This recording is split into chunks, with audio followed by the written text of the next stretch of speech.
Hi, we're here with Brad Pattison, star of At the End of My Leash. He is a dog behaviorist, and we're happy to have him on to talk about the recent string of poisonings with the antifreeze and the donuts that have been appearing in Kelowna dog parks.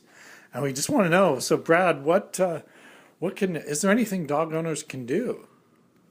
Well, dog number one, dog owners cannot stop it, unfortunately, because whoever this person is that is poisoning the dog parks with tainted antifreeze donuts, what needs to happen is dog owners and even non-dog owners, we need to be aware of what's going on out there, because you know this is harming people's pets. This is potentially killing somebody's little buddy that they might call as a family member.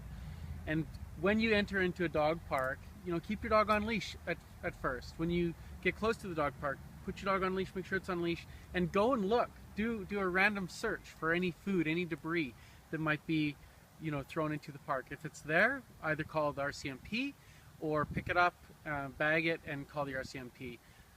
But make sure that we're doing our due diligence. Also, don't just expect it to be in a dog park. It could be in any park, like this park with a community garden. It could be out on the trails. This person who has a vendetta against animals is obviously on a mission, so it's our due diligence that's going to make the difference to safeguard our family pet. So that could really be anywhere. And so what if dog owners are going to say, "Oh, well, that's too much. I don't want to do that every single time I take my dog for a walk. This is too much work." But it won't be too much work. Yeah. And unfortunately, if a dog owner thinks that, then they're potentially putting their dog in danger.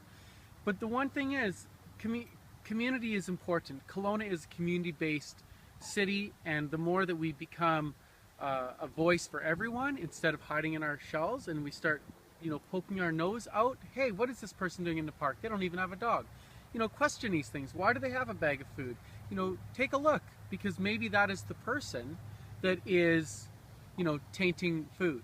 And take down a license plate. Have your smartphone ready so you can take a photo of a license plate and get that over to the RCMP if this is the person that is tainting our parks. But I wouldn't be surprised that the poisonings are happening during the night, under the cover of darkness, so it's least likely that they'll be caught.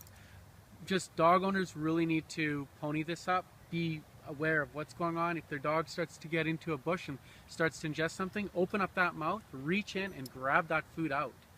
Yeah. And right away, get the dog to the vet. If the dog starts to have issues, call 911, let the RCMP know where this has happened, and get the dog to safety to your local veterinarian or the closest veterinarian as soon as possible. Should they be watching for anything that the dog might eat? Like, should they be very careful about watching what the dog eats and eating grass or? Yeah, I'm a big advocate of let's not just feed dogs food, because I don't want my dog or anybody else's dog just picking up food. But a dog is a dog. They're going to, explore something and say, hey, this looks like a tasty treat. Gosh, I think I'm going to have it. And that's where we have to be on top of our dog. We got to make sure that if the dog starts to ingest something, we got to interrupt it. We got to keep the dog on leash and go and explore the park first, because we don't want an accident to happen. But to the person that's out there, come on, you got to stop this. You're killing, you're causing distress to families, not just killing an animal or causing harm to an animal, but you are shattering families. You're destroying a little boy, a little girl's dream of their family pet, or an elderly person's companion. You're not just killing somebody's dog, you're killing part of a family. Please stop.